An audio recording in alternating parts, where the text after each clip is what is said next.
Hey guys, so welcome to Camp Toccoa. So just like everywhere else in Georgia, we got lots of snow, so which is really exciting and really fun to play in, especially those of you that haven't ever experienced snow. Because of the recent tales I've heard about life out on the interstate and how hard it's been for everyone, I thought it'd be neat to show you guys some cool tricks that we teach kids here at Camp Toccoa. Some of you that have taken outdoor living skills, gone on our gypsy trip, or the Voyager trip, or done Trail Maker, will recognize some of these. Some of these will be new that we'll be introducing this summer at camp. So I'm going to show you a few quick survival tips for when you're out in the wilderness in Georgia. So, and all I have here is my day pack, all right, with just a few basic supplies that I always bring with me when I go camping. So let's have some fun. So this is really cool. This is a track of a deer.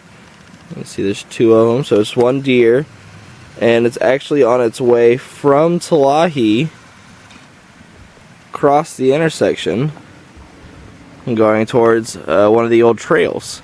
So just so you know, most of you guys think of camp, you usually only see Clyde or the horses. You see some squirrels and some birds, but rarely do you ever get to see deer. So I've only seen deer a few times, but there's evidence that they live here. So I'm here in Toccoa, and I'm at the little creek that divides Toccoa. So no matter what time of year it is, no matter what the weather is like, the most important, most crucial parts of survival is water. And just staying healthy in general. Drinking lots of water is very important for you. You're supposed to drink about 64 ounces a day. That's 8 full, cups of water. So I'm here in this little creek area, and there's two important parts to note. We have the rushing water that's coming from up at the falls, and then we have where it pools up a little bit. Now it's still moving, but it stops here and it pools. So when you get water, what you want to do is you want to get it from the fastest moving parts. Because when water pools up like this, it has the ability to create lots of germs and parasites that are just not good for you. So what you want to do is you always go hiking with a water bottle. So I have my handy dandy Camp Toccoa water bottle here. So no matter where I'm going, no matter how long my hike is, I always bring a water bottle. Whether it's an hour or 5 days, I have at least one water bottle with me, if not more. So, but for the purpose of simulating a day hike, I'll just have one here. So when collecting water, you want to go to the part of the water where it's moving the fastest and going over the most rocks, because that helps filter out some of those germs. Now, the water should be safe when you do it like this, safe to drink, but just in case, I'm going to show you some ways to boil water in your water bottle later on to make sure that it's safe to boil it out and get all the germs. So for right now, this is how you collect water. So what you'll do is you'll come down, and what I do is I choose a spot where it's most like a waterfall, and take your cup, dip it in there. Alright, now I have water. Alright.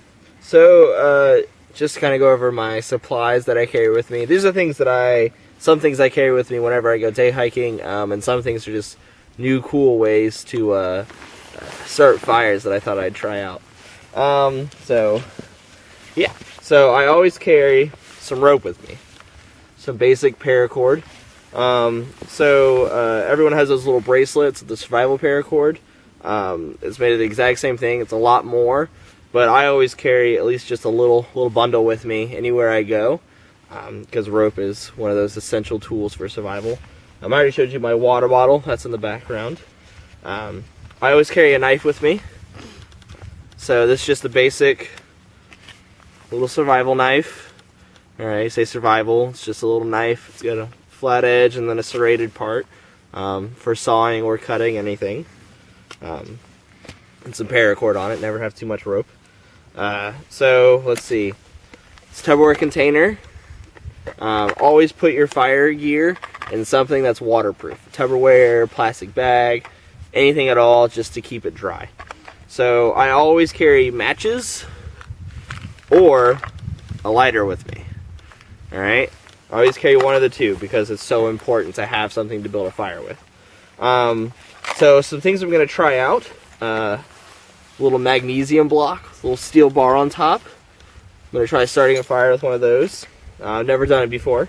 Never really tried either. So, and then I got this for Christmas. This is in your Walmart store in the camping section. So it's a little flint steel bar, a little spark igniter kind of thing. So kind of starts a little spark like that. And it comes with what's called a wet fire starting tinder. It's a little block of just really flammable substance. And then something new I'm going to try, and this is what I'm going to boil the water with, it's a monster can. Actually, you can use a Coke can or something like that. And I made a little portable backpacking stove. And all you need is a can and some rubbing alcohol and something to start it with. So we're going to start some cool fires in a new way, and hope you enjoy. Alright, so one of the most important things to note when building a fire is you need dry wood. So it's also important to realize that when it snows, it's pretty much the exact same thing as if it rained. Everything on the ground is going to be wet. Even if it's dead and it's been dead for a long time, it's wet. It's wood, water is soaking into it. So it's wet and cold and it doesn't work. So this is one of the many reasons why I love Georgia, is there's lots of pine trees. So when you're looking for firewood, you want to look up in branches and see if there's anything that's dead and fallen but caught in branches. That's really good stuff, because even if it rains or snows really heavily, all that water falls off of it. So you know, these branches are green, they're alive, they're bendy, they're not going to work very well. But pine trees are great, because what you can do is you can come to the bottom of any pine tree and it's dead at the bottom. So pine trees die at the bottom as they get older. So you can go to a pine tree and just get tons and tons of firewood. Alright, it just snaps off. So you get your tinder, your kindling, and the older a pine tree gets, you'll even get some fuel. So collect lots and lots of wood from pine trees. And as you can tell, as I've just been sitting here talking to you, I've collected a nice little handful. Alright, so this is what I was talking about. So this branch right here has fallen off a limb higher up on probably this dead pine tree right here, and actually fallen down here. It actually doesn't look like a pine tree. But anyways, it's a nice dead branch, and all that snow we got yesterday, and who knows how long it's been up there, and all the rain it's seen, it's sitting here and it's perfectly dry. Jump up, and now I have myself a nice long piece of dry, really good, and this bark actually peels off really well, so this will be really great for starting a fire. Alright, so one thing I see a lot of people do when they go to break branches is they take this giant branch and they swing back and they do that number, and they just slam it up against the tree. Now, with this branch, it's not very thick, and I wouldn't even need to do this, but I wanted to show you a nice, safe way to break a branch off without almost accidentally killing someone. So I see it all too often, people try and do that, and then the end of the branch goes flying off in a random direction, and you either lose the wood, or it almost hits someone, or it does hit someone. So a really easy way to break a stick that's too big for you to break on your knee or leg or something, find 2 trees, and there you go, sticks on the ground, and a lot of less effort used to break it. So now I'm going to show you my favorite way to build a fire. There's many different ways to build a fire, but this is the one that I find to be the simplest and most effective. Now, as I was going through my gear, I noticed that I literally only have 1 match in my box. So I have 1 match to get this right. So what I've built is called an A-frame fire. So you have 2 large sticks that cross over each other at the top. Alright, and then you can lay another thick stick right here. I do sometimes I don't. It won't mess you up too much. You want some good airflow in right here. Alright, so I use my foot to kind of dig that out a bit. And you want to take your bundle of pine sticks that you find, a little kindling, a little tinder, whatever you want to call it. Take a nice handful of that and lay it right here. So with this style of fire, you don't really need dry grass or anything like that because you're not really relying on a spark with this. You're using a match or a lighter, whatever you want to use. So, let's put my skills to the test and see if I can do it.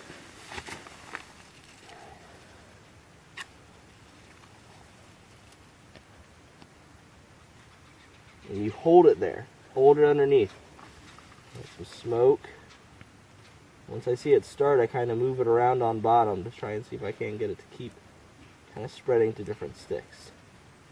And it's caught. And when you're done with the match, you don't put it on top. You lay it down so the heat keeps coming up.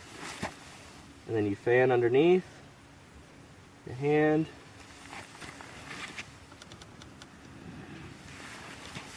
Voila, there's your fire. Alright, so now I'm going to show you another useful skill that I learned. Is how to split wood using a knife. Alright, so you don't need an axe. So what you do is you take your stick and you put your knife about in the middle. Alright, and you just put your hand on top. Never cut down towards your hands. That's very dangerous. Easy way to cut yourself. So you take your knife and you kind of wedge it in there. Alright, take another stick. Alright, and you just hammer down. Easy way to split some wood, alright, when you're trying to get to the dry stuff in the middle if the outside is real wet. So that's how you split wood with a knife. Alright, so I'm trying to start a fire here. I've never done it before this way. I have my magnesium stick, alright, with a little steel bar up top for creating sparks, like that. Alright, it comes with a little blade for scraping and making sparks. Alright, so I've got magnesium. I don't know if you can see the little silver filings have scraped off down here. I don't really know if I've scraped off enough. Like I said, I've never done this before. So what you do, in theory, is you scrape off a bunch of these magnesium strips, and then you use the steel bar to create a spark and hopefully start a fire. So I collected some dry grass. This is one of those instances where you would want dry grass because it'll light really easy. So here's to hoping.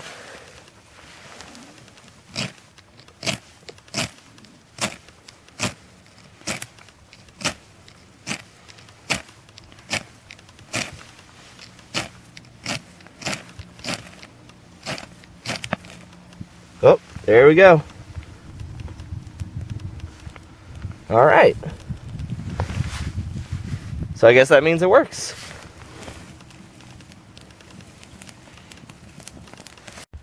Alright, so cattails, they're all over, anywhere near a lake or a stream or something like that. You can usually find them growing there.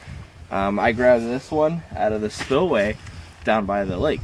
So there are two different parts of cattails. Cattails are great because at any point in the year, they're usually helpful to you for survival. The first part I'm going to show you is the top part. So this part you can peel away at, and it's real fluffy, and it is great for starting fires. So I'm going to put that in some fire starter and use that in a second. Probably would have been a lot easier for my magnesium stick if I had used this. So that's the top part.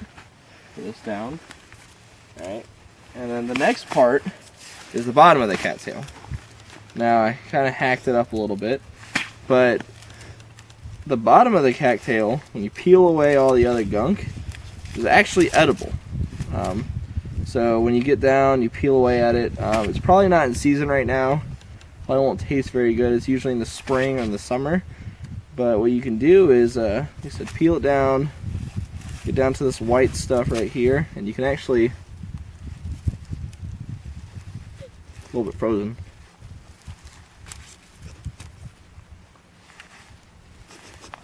Chew on it a little bit. Doesn't taste very good, I'll be honest, but nutrients are nutrients. Yeah. Alright, so next thing I'm going to show you is a little tool from the Walmart camping section.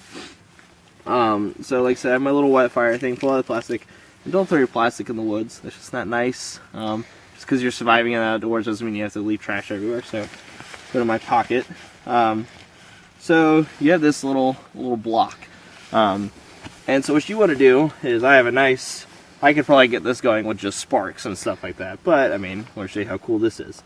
So what you do is you break this up and you put this in the fire as well. And this is an embalming thing, so it's coated almost like it's in fuel. So that way it'll hold a light or a fire for a long time.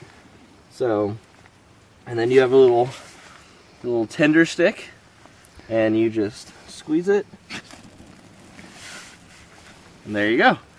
Like, so that cattail just went up right away. And this embalming stuff is, like I said, it's really great. Get a little bit on a stick here if I can. No, it's burning too fast. But it's just burning, and then I can just put my sticks over it and have myself a nice fire for the evening. So now what I'll try doing is boiling water in my Nalgene, using this new can method that I've learned about. Alright, so I just took a monster can, and I'm actually going to use a lighter when I got a lighter, and I'm going to use this to start a little mini stove fuel here. This works the same way that a jet boil or a Coleman stove works. The benefit to this is that it's a lot lighter. Coleman's fuel stoves, we usually use this in the summer. They're like 10 pounds, and that's a lot of weight to carry when it's just for yourself. So this is great for individual packing. All it takes is this and some rubbing alcohol together. So we're gonna try this out and see how it works.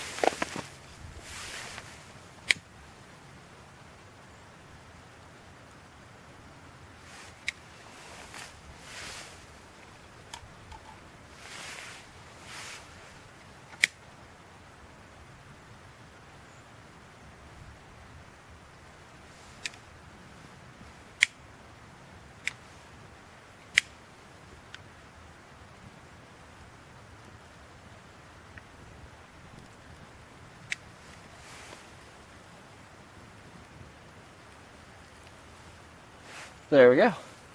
Alright, so now that I've got my fuel burner going, now what I'm going to do is, so you can see, I've got this rope right here. This all this is a friction tie, and that's really all it takes to keep something held up. So I keep something held up. And I got my water bottle at just the right level right now. Probably lowered a little bit. You want your water bottle just above the flames to keep it from getting melted, but you also want it to get heated. Let me undo my friction tile. It takes just unwrap it a little bit. And then once you get here, you can just... There we go. And then about 5 or so minutes, I'll have some boiled water.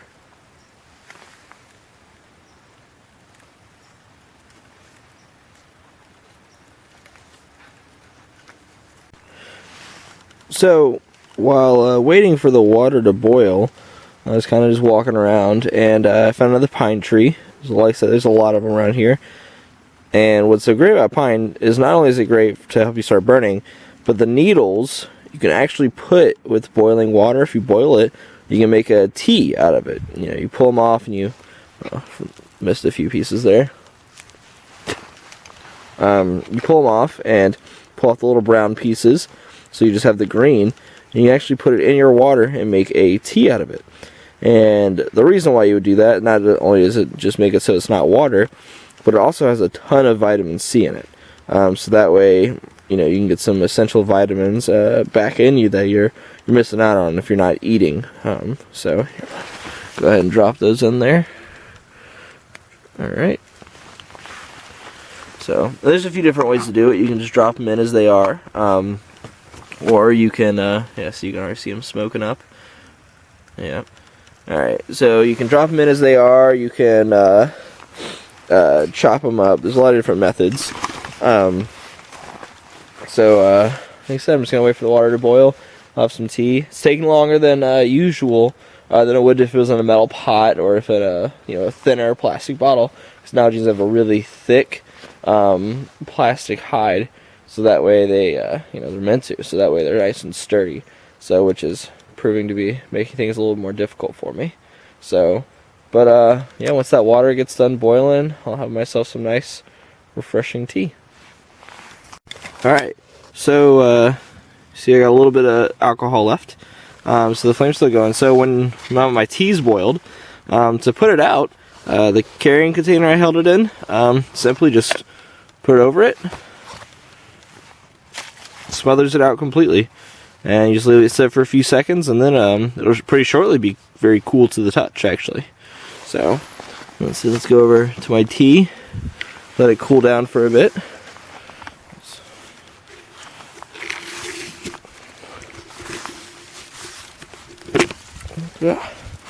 Alright, so got my pine tea. This will be my first pine tea taste, so it smells really good. Never had tea. I'm not a big fan of tea, actually, so we'll see how this goes.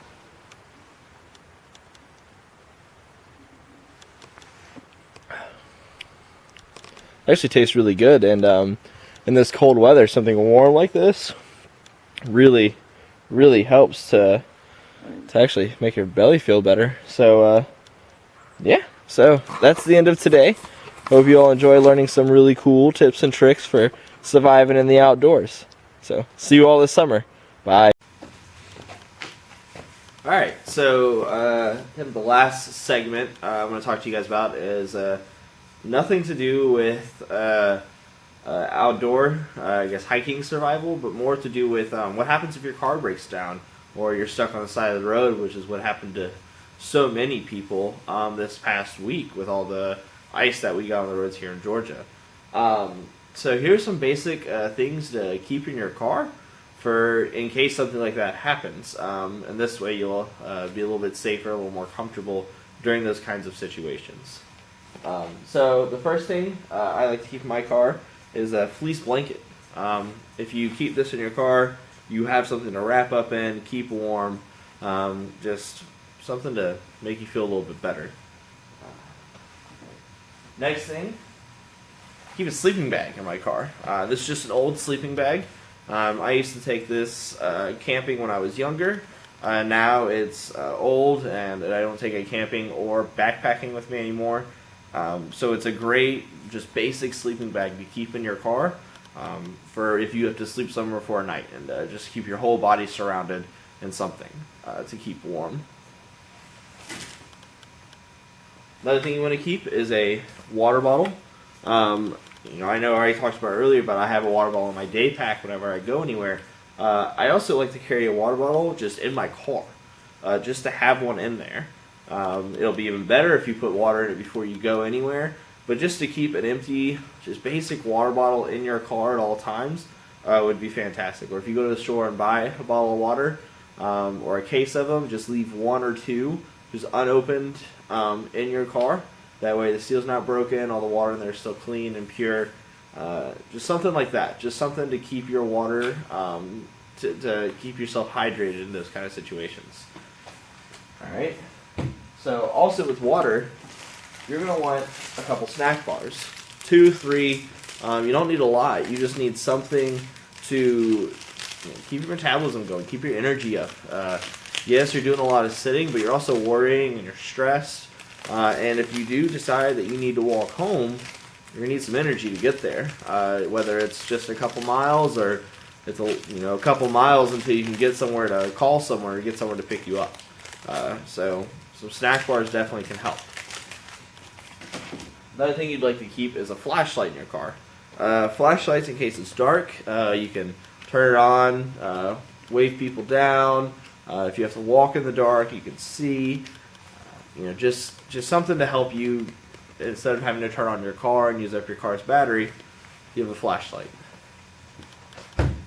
Another thing is a lighter. I keep one of these also in my day pack. But a lighter is great in case you need to start a fire or something like that, just to keep warm in case it's extremely cold out. But a lighter is always helpful and always handy. And the last basic just thing I would keep in your car is a rain jacket. I'm wearing mine. Rain jackets are great for if it's raining or if it's just cold or it's snowing. Rain jackets keep you nice and warm, but they also keep moisture and liquid out.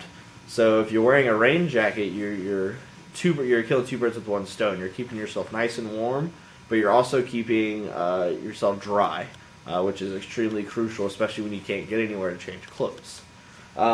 So some extra things that I keep in my car that I would also recommend others do. You know, these aren't necessities, but they're nice little things to keep. So to add to your comfort. First thing is a pair of gloves and an extra pair of socks. And I do wool socks because wool's nice, thick, and heavy. So if your socks get wet, you have an extra pair of socks. If it's just cold out, you have an extra pair of socks to put over the ones you're already wearing. You have some gloves to keep your hands warm. Warmth obviously is a key, and it's very important to stay warm, especially when you don't get to do a lot of moving. It's very easy to get really cold if you can't move. So socks and gloves are definitely important. Another thing I do is I keep a sleeping pad. Sleeping pad will, if you do have to sleep outside, sleeping pad will keep you up off the ground. You'll lose most of your body heat when you're laying in a sleeping bag and it's just directly on the ground. This will keep you up off the ground, and it'll help you stay a little bit warmer in the evening. It's also a little bit more comfortable. Even if you sleep in the back seat of your car, put your sleeping bag down. A little more comfortable, a little bit more warmth. And lastly, what I grabbed is just a basic little, it's actually a kid's two-person tent. It's a 5x6 tent. I've sprayed it so that it's waterproof. But I mean, I barely fit in this thing by myself. But if there's a couple of you, you can squeeze in there, and that actually makes it even better because your body heat will make the entire tent nice and warm. I've seen 3-4 grown adults get into one of these junior tents, and it's not the most comfortable sleeping, but they are warm and they are dry, and it helps you sleep a little bit better. I know a lot of you think, well, that's a lot of stuff. Why would I keep all that stuff in my car? I get groceries often. Something to think about is, getting a duffel bag, putting the stuff in. And, while it may be a pain and may be in the way when you're during your normal day when, you're just going status quo, just going to and from the grocery store, to and from work. But when an emergency arrives and you don't have these things, you'll definitely notice it and you'll definitely miss it. So get a duffel bag or even just leave them loose in your car, in the trunk, in the back seat, anywhere where they fit. Just keep some of these supplies with you at all times, and that'll make any type of side of the road, broken down car situation a lot more comfortable and a little bit easier to deal with. So, thank you guys for listening, and I hope you learned some cool stuff. Thanks.